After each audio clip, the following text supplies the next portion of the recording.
Once upon a time there was a knight called Sir Seb. He was brilliant at jousting, talented at defeating dragons, incredible at rescuing princesses. If you'd seen him, you'd think he was amazing. But he wasn't happy. Do you want to know why? Whenever something went wrong, perhaps his horse didn't jump perfectly, perhaps His Majesty the King would be a bit grumpy, perhaps his lance broke, secretly, deep down inside, Sir Seb would always believe it was all his fault. He felt bad, stupid, naughty. It was a horrible feeling. Usually, he'd cover up these feelings to look strong. Knights do, you know. It's important they look brave. He got so very good at hiding these feelings that when things were his fault, he couldn't admit it. There was the time he left his armour outside and it went rusty, and he blamed the servants for not noticing and bringing it in. There was the time he forgot to feed the horses and he lied and said it wasn't him. There was the time he was late and he raged at the other knights that they always blame him for everything. And there was the time he accidentally released a dragon and it burned people's houses and he said it wasn't that bad. Saying and thinking these things worked like a shield to protect him from the bad feelings about himself inside. Sometimes others demanded he put the shield down. "Stop lying," they'd say, or "Stop saying it wasn't you." But they didn't understand that Sir Seb needed the shield to feel okay about himself. Deep down inside, he was sure these things were all his fault.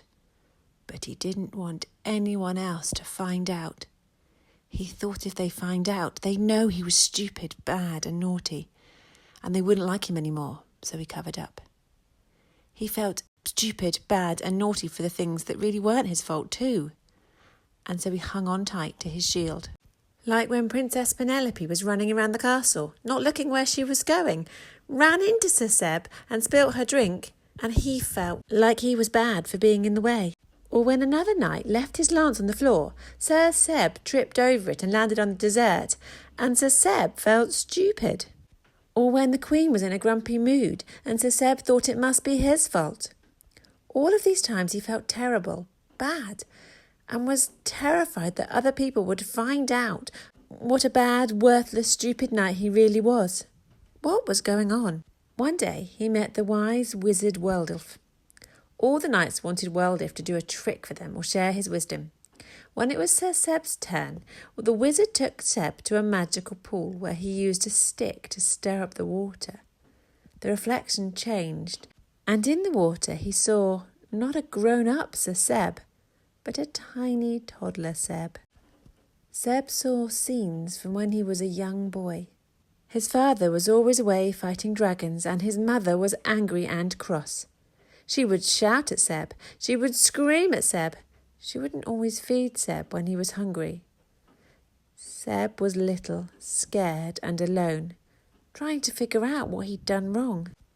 "You know, Seb," said Wizard Waldorf, "tiny children always think everything is about them. In happy families, that's just how little ones get their needs met. It's a good thing. When they grow up, they learn everything isn't about them. But in unhappy families, children think all the bad things that happen are their fault. They think, these bad things are happening because there's something wrong with me. They think, I must be bad, stupid, naughty, worthless. That's the only reason these things happen. They're too little to realise there's probably something wrong with mum or dad. So they think it's all about them. And so these clever children find a shield to protect themselves from these awful feelings. They might lie when things happen, or say it wasn't them, or get really angry. All of these things are a shield against the bad feeling about themselves. And when these children grow bigger, they're so busy protecting themselves from these horrid feelings about being bad that they don't get the chance to learn that actually they aren't bad at all. They don't dare put their shield down to look. So they can't learn that really everything isn't all about them and it's not all their fault. "You want to know," said the wizard, "how come Princess Penelope ran into you the other day? I happen to know she wasn't looking where she was going because she was running away from having her hair combed. And you know how the Queen was grumpy? Well, that was because the cook had spoiled her favourite cake. None of these things were about you at all." And then, just like that, Wizard Worldiff disappeared in a puff of smoke. Sir Seb blinked several times. He closed one eye and then the other. Did that just really happen? Could it be, maybe, perhaps, everything wasn't his fault? Now, beliefs don't change overnight, but a seed of hope had been planted that day. The next time the king was in a grumpy mood and Sir Seb's mind and body started to feel that familiar panic, thinking it was all his fault, thinking that he was bad, Sir Seb remembered what he'd seen and heard and wondered if perhaps the king just had a headache. And the next time Princess Penelope ran into his suit of armour and knocked it to the floor, he began to wonder if maybe, just maybe, her nurse had been trying to get her to eat broccoli again. Slowly but surely, Sir Seb started to change what he'd always believed deep down inside, and accept that perhaps he really wasn't bad, stupid, worthless and naughty. Not long after, he forgot to let the drawbridge drown and his friend Sir Jim fell into the moat. And what do you think happened? Instead of thinking he was bad, stupid or naughty, he thought, oh no, I made a mistake. He didn't lie.